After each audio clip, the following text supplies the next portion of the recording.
तो रामायण में कहा गया है, अब मोए भाव भरोसो हनुमंता, बिन हरि कृपा मिले नहीं संता। जब समझना भगवान के मार्ग पर चलें और हमें कोई रास्ते में संत मिल जाए तो समझना ये कंफर्म है, ये गारंटी है कि हम जिस पथ पे चल रहे हैं वो सच्चा है, क्योंकि बिना हरि कृपा के हमें कोई संत नहीं मिल सकते। हमारे जो हम मंदिरों में मस्जिदों में गए हैं, जो भी हमने थोड़ी थोड़ी करके पुण्य अर्जित किया है, जो उन्हीं का प्रताप है कि आज आप इस सत्संग में बैठे हुए हो। गुरु महाराज कहते हैं सत्संग में वही आ सकता है जिसके थोड़े थोड़े पुण्य इकट्ठे होगे, किसी को दान दिया होगा, किसी गरीब को खाना खिलाया होगा, किसी भूखे को खाना दिया होगा, किसी निर्वस्त्र को कपड़े दे होंगे, किसी मंदिर मस्जिद में तुमने अर्जी लगाई होंगी, उसका फल है कि सत्संग मिलता है। रामायण कहती है कि बिना सत्संग विवेक न होई और राम कृपा सुलभ न सोई। बिना सत्संग के जीव को विवेक नहीं मिल सकता, बिना सत्संग के व्यक्ति को अपना मार्गदर्शक नहीं मिल सकता कि मुझे कहाँ जाना है और कहाँ नहीं जाना है। सत्संग में आदमी को बुद्धि और विवेक मिलता है, उसे जीने का रास्ता मिलता है कि जिस प्रकार मैंने अभी तक जीवन जिया वो पशु तल पे जिया। जैसे पशु होते हैं ना बहनों भाइयों, तो वो बच्चे पैदा करते हैं और खाते पीते हैं और मर जाते हैं। और आज कलयुग का इंसान भी तो यही कर रहा है, वो केवल बच्चे पैदा कर रहा है, खा पी रहा, मर जाए और एक दिन मर जाता है। लेकिन पशु में और अपन में ये अंतर है कि अपन भगवान का भजन कर सकते हैं, कोई पशु भगवान का भजन नहीं कर सकता है। अब उनमें परमात्मा ने विवेक दिया है कि तुम उसको याद कर सकते हो, किसी और योनि में तुम भगवान को याद नहीं कर सकते। तो मंसूर संत हुए मुसलमान कंट्रियों में, विदेशों में, तो उन्होंने गाया कि परमात्मा को कैसे पाया जाता और कैसे मिला जाता। तो उन्होंने एक कव्वाली के माध्यम से अपने भाव प्रकट किए। तो वो कहते हैं, अगर है शौक मिलने का, अगर है शौक मिलने का, तो हरदम लो लगाता जा। अगर है शौक मिलने का, तो हरदम लो लगाता जा। हमेशा खा, हमेशा पी, हमेशा खा, हमेशा पी, न गफलत में तू इतना जी। गुलामी कर ले मालिक की, गुलामी कर ले मालिक की, गुलाम उनका कहता जा। अगर है शौक मिलने का, तो हरदम लो लगाता जा।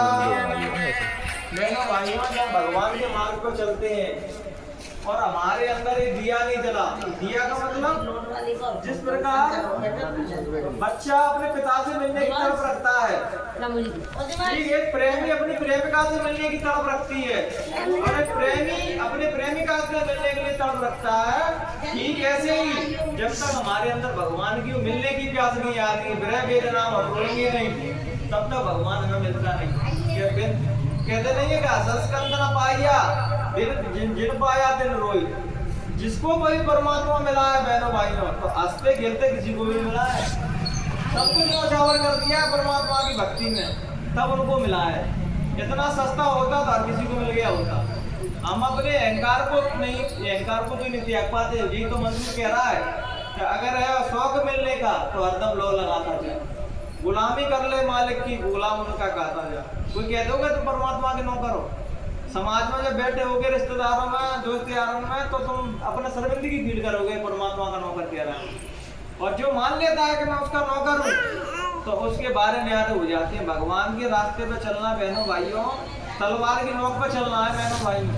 तुम संसार में कुछ भी करना, तुम कोई भी रोका टोकी नहीं करेगा। जब भी तुम भगवान के मार्ग पर चलोगे तो सभी लोग तुम्हारे विरोध में खड़े हो जाएंगे। मतलब संसार का सबसे बड़ा काम, सबसे बड़ा पाप वो नहीं कर रहे हो, क्योंकि संसार की रीति यही है कि स्वार्थ लागा करे सब प्रीति। यह संसार में जो भी आपसे प्रीत करता है, तो समझना बहनों भाइयों, प्रीत किसी ना किसी स्वार्थ पर टिकी हुई है। कोई सा भी रिश्ता हो बहनों भाइयों, जब उसकी गहराई में जाओगे तो उसमें स्वार्थ टिका हुआ, तो रिश्ते चल रहे हैं। अगर माँ बाप बच्चे को पाल रहे हैं बड़ा, बड़ा भरण पोषण करके उसको बड़ा करते हैं, तो उनको एक ही स्वार्थ रहता है कि बच्चा बड़ा हो जाएगा तो मेरी सेवा करेगा। निस्वार्थ काम वो भी नहीं हुआ। और जब कोई भजन करता है, माला फिरता है, उसको भी स्वार्थ लगा रहता है, परमात्मा तुम्हारा भजन करूंगा तो इसके बदले मुझे कुछ चाहिए। और जब कोई निस्वार्थ भाव से करता है तो बहनों भाइयों उसको परमात्मा मिलता नहीं है, वो स्वयं परमात्मा में रूप हो जाता है। तभी तो एक शायर ने कहा कि ढूंढता ढूंढता वो स्वयं खो गया, ढूंढता ढूंढता वो स्वयं खो गया, अब जिसे ढूंढता था अब स्वयं हो गया। जब भगवान को पाने की राह पर निकलेंगे बहनों भाइयों, गहराई में डूबोगे, ध्यान में, भजन में, साधना में, तो परमात्मा कोई दूसरा व्यक्ति नहीं कि दूसरा व्यक्ति में आपको प्रकट मिलेगा, आपके अंदर ही वो अनुभूति, वो एक्सपीरियंस होगा कि परमात्मा नाम की क्या चीज है। एक प्रकाश है जो अपने अंदर वो जल जाएगा, जिसको अपन कहते हैं इंग्लिश में कहते हैं एनलाइटेड। जैसे बुद्ध हुए, कबीर साहब हुए, नानक साहब हुए, परशु साहब हुए, दरुआ साहब हुए, गोस्वामी जी हुए, सब एनलाइटेड पर्सन हुए, मतलब जागे हुए पुरुष।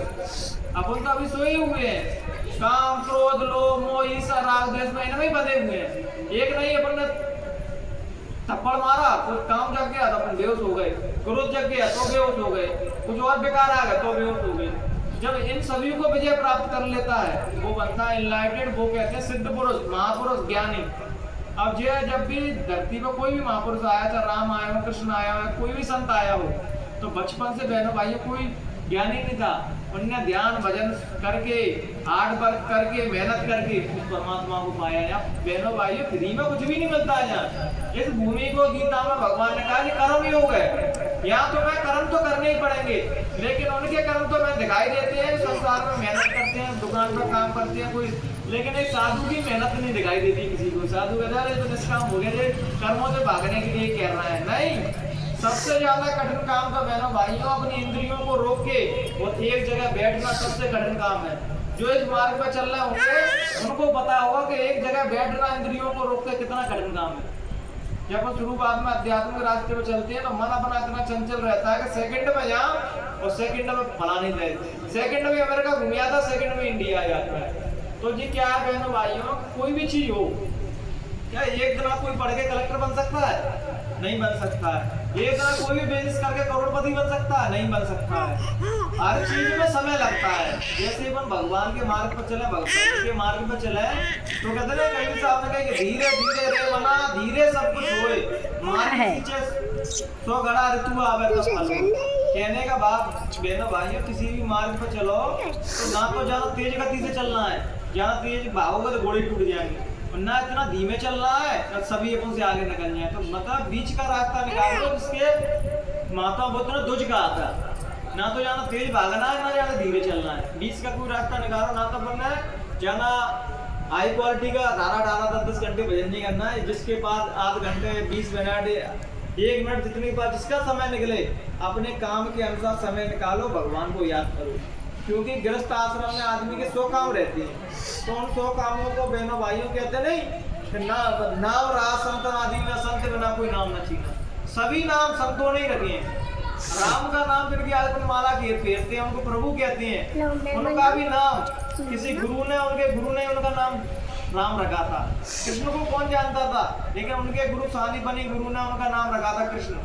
तो हरे युग में परमात्मा के नाम गुरुओं ने, संतों ने ही रखे हैं, क्योंकि वो तो पैदा हुए तो वो तो अपना नाम रख नहीं सकते थे, किसी ने तो रखा होगा उनका नाम। जैसे मेरा नाम संसार में कुछ और है तो किसी ने तो मेरा नाम रखा होगा तो नाम पड़ा।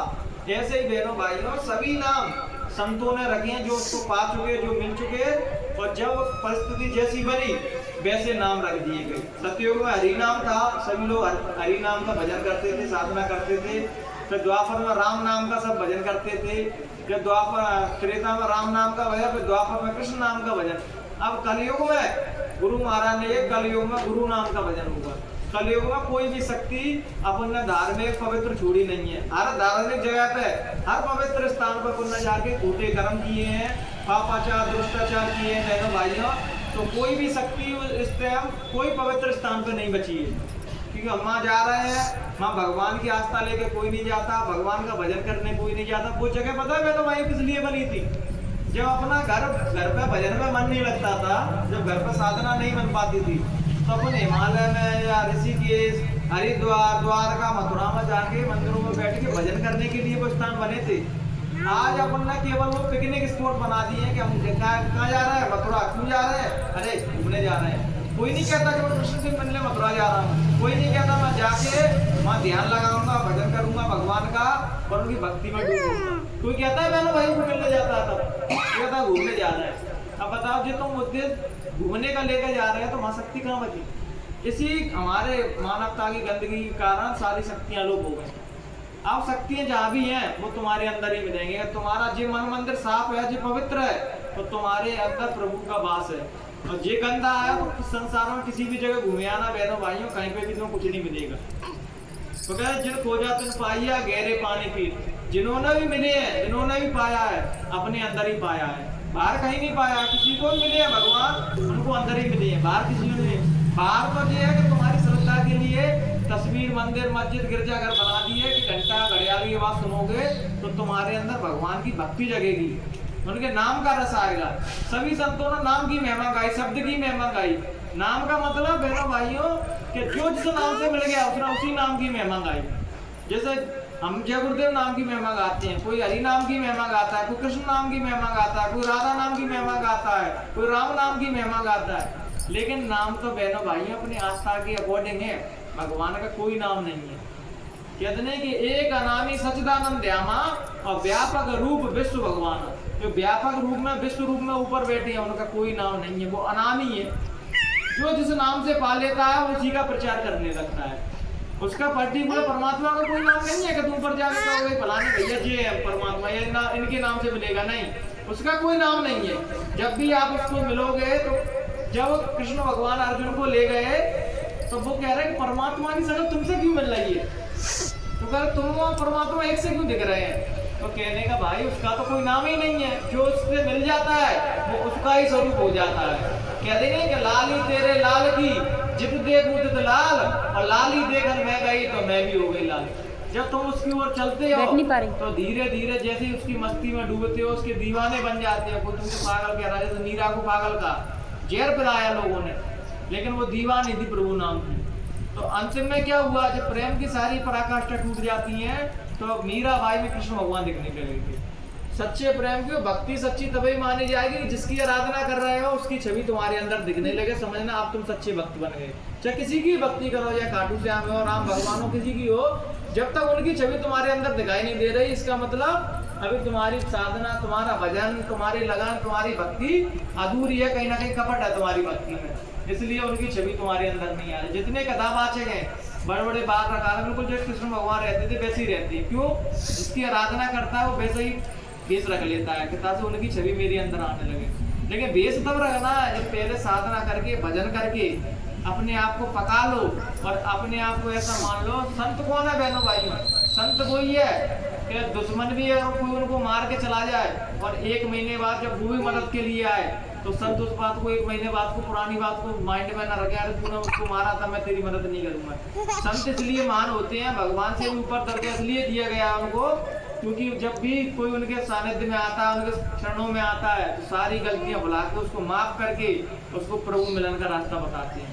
तभी तो कहिए कबीर साहब ने, गुरु गोविंद तो खड़े काके लागो वीडियो खराब करवा दी थी। बलिहारी गुरु आपने गोविंद दिया बताए कबीरा, गोविंद दिया बताए। कबीर साहब कहते हैं अगर परमात्मा गुरु मेरे सामने दोनों एक साथ में आ जाए तो भगवान को भूल के गुरु को नमन करूंगा। भगवान को मैंने देखा ही नहीं था, भगवान को दिखाने वाले, भगवान से मिलाने वाले गुरु ही है। संतों ने कहा जब तक तुम्हारी आस्था अपने गुरु में है, संत में परमात्मा जैसी नहीं होगी, क्योंकि भगवान को तुमने देखा है, तुम्हारे सामने आ जाएगा, तुम पहचानोगे कैसे उसको? तुम्हारे संदेह बने रहेंगे, हम कैसे माने तुम भगवान हो? लेकिन संत को, गुरु को तो तुमने देखा है प्रत्यक्ष रूप में, भौतिक शरीर में तुम्हारे सामने बैठे हैं। जब जैसे ही तुम्हारी गहरी आस्था होगी वैसे ही तुम्हारे भौतिक के और अध्यात्म के बहनों भाइयों ऑटोमेटिकली काम बनेंगे। कल मैं एक सत्संगी से बात कर रहा हूँ बहनों भाइयों, तो मुझ में ऐसी कोई शक्ति नहीं है, लेकिन अब जो मैंने बोल रहा था मुझे क्या अंदर, मुझे नहीं पता था इनके अंदर क्या चल रहा है। मैंने वही बोल दी तो कह रहा है भैया तुम्हारे अंदर शक्ति है, भैया मेरे अंदर कुछ नहीं है। वो परमात्मा बुलाता है, मैं बोल देता हूँ। हम तो ये कि हम तो उधार की वस्तु है बस, मतलब खाली बांस की पोंगड़ी है बस, जो परमात्मा भर देता है वाह वैसे ही हम बोल देते हैं, हमारे अंदर कुछ नहीं, हम तो खाली है अंदर से। तो कोई भी महात्मा जब परमात्मा की भक्ति के लिए निकलता है बहनों भाइयों, तो वो अपने आप को कभी ये नहीं कहता कि मैं महात्मा हूँ। गुरु महाराज कहते थे मैं तुम्हारा नौकर हूँ, तुम्हारा दास हूँ, तुम्हारा सेवक हूँ, मुझसे को सेवा ले लो, नहीं आगे चल के बड़े ऐसे अच्छे हैं, ऐसे महापुरुष को मिलने वाले नहीं है। जिनको बुजुर्ग कहते थे कि मथुरा में तुम अपने एक नौकर को छोड़े आए हो जो तुम्हारी 24 घंटा संभाल करेगा, जब तुम्हारे सांसों की पूंजी पूरी खत्म हो जाए तो जय गुरुदेव याद नाम को पुकारना जब मर रहे हो। तो गुरु महाराज ने जय गुरुदेव बुलाओगे तो मैं तुम्हें उसी टाइम पर भी खड़ा मिलूंगा, तुम्हारी जीवात्मा को नरकों में नहीं जाने दूंगा, यमराज के हवाले नहीं होने दूंगा, यमराज की मार से उसकी लात से मैं तुम्हें बचा दूंगा। गुरु महाराज कहते थे कि जूते पहन के आते हैं किलो वाले, उनके हाथों में जंजीर होगी 1 किलो वाली, तो जीव यहाँ से वैसे धुल जाता है।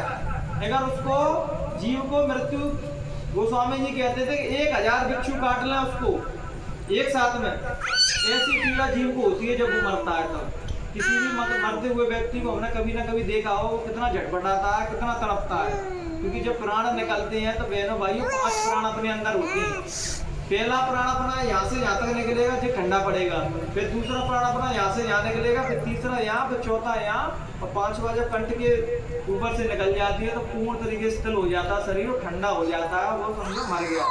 और ध्यान भजन जो गुरु महाराज कराते हैं, जो हम भजन करते हैं, वो ध्यान इसलिए करते हैं कि अपन निर्भय हो जाए, किसी भी प्रकार का भय ना रहे। अब अपन ने एक न एक डर सबको लगा रहता है, बड़े से बड़े ज्ञानी को भी डर लगा रहता है, किसका?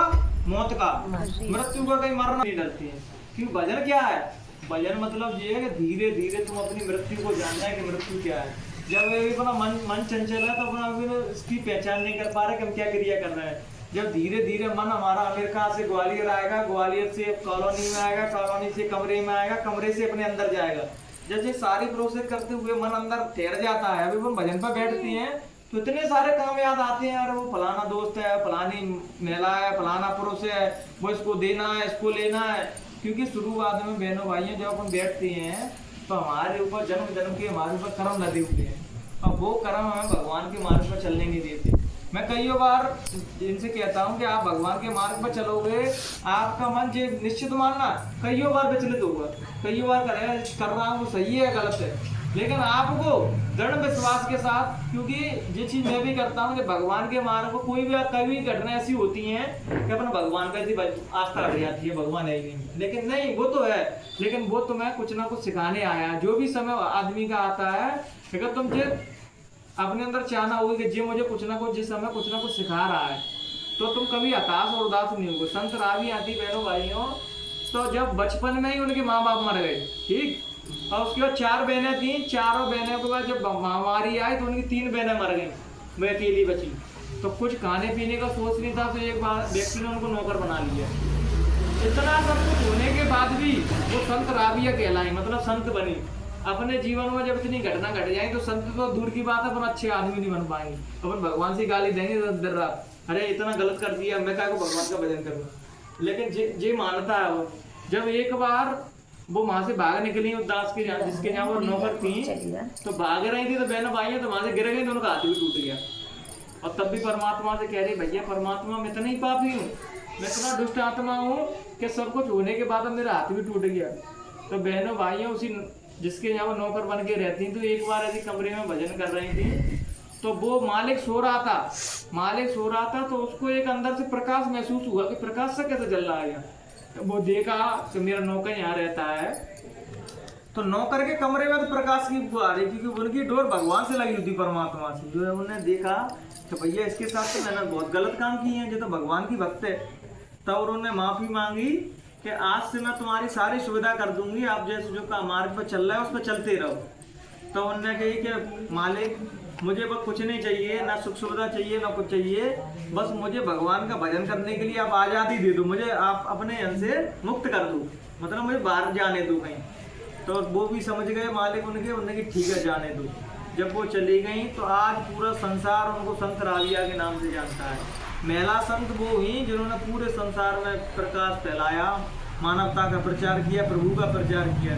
जब वो एक बार कुटिया में भजन कर रही थी तो एक हसन नाम के फकीर थे, तो संत लोगों की तो टोली रहती है, तो बाहर ऐसा मौसम हो रहा था जैसे पानी बरस रहा है, इंद्रधनुष बना है। तो संत राबिया से कह रहे हैं कि राबिया बीवी अंदर क्या देख रही हो, बाहर देखो बाहर क्या नजारे हैं। तो राबिया बीवी कहती हैं कि महाराज जो तुम बाहर देख रहे हो उससे करोड़ गुना लाख गुना अच्छे तो मैं रोज अंदर देख रही हूँ। मतलब जब भजन पर अपन बैठते हैं अपन ने कुछ अनुभव दिखाई सुनाई देता है, ऐसा रस आता है भगवान की बात में कि मानो संसार के सारे सुख एक तरफ और भगवान का भजन एक तरफ। बताओ संतों को क्या मिलता है, पूरे जीवन भर उनको दुख ही मिलता है। लोग ताने मारते हैं, गालियां देते हैं, कुछ भी, लेकिन कोई ना कोई चीज तो उन्होंने प्राप्त कर लिया, उनके अंदर है जो उनको विचलित नहीं करती, दुखी नहीं करती। क्योंकि भगवान का नाम ही सभी सुखों की खान है।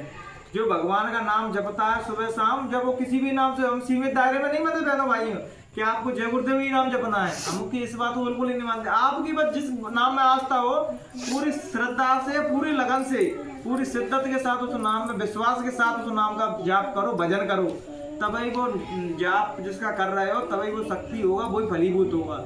जब तक विश्वास और उसमें पूर्ण तरीके से विश्वास नहीं होगा तब तक कोई नाम काम नहीं करेगा। तो किसी भी नाम की माला फेरते रहना, विश्वास ही करो, सब खेला है। विश्वास है तो परमात्मा है, नहीं है विश्वास तो कहीं पे भी नहीं है परमात्मा। कहीं पे भी घूमेगा ना, कहीं नहीं मिलेगा। मुझे विश्वास हुआ, मेरे गुरु ने कछु ना कछु मुझे समझाया, तभी तो मैं टिका रहा। नहीं तो आपका देखा होगा कि आपको राम और कृष्ण देवी देवताओं के पुजारी तो सब जगह मिल जाएंगे, लेकिन अपने गुरु का पुजारी जी आपको करोड़ों बिरलों में से, अरबों में से एक आदमी कोई मिलेगा जो अपने गुरु का पुजारी होगा।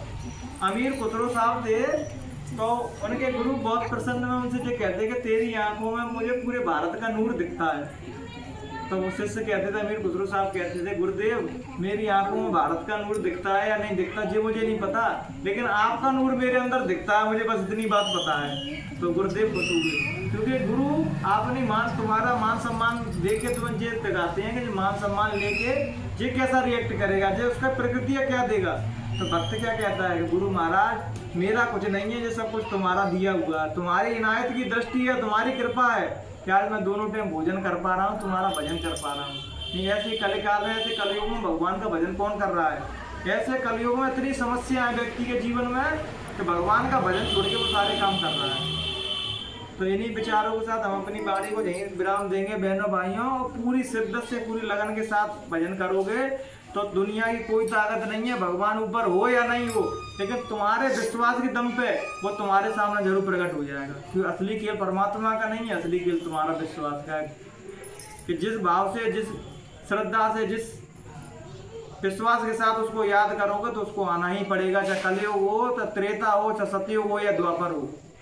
ये गोस्वामी जी हुए, जितने भी संत हुए, उन्होंने कलयुग में भगवान को पाया, और कलयुग में इतना सरल है भगवान जितना और युगों में नहीं है। केवल तुम्हें भगवान का नाम जपना है बस।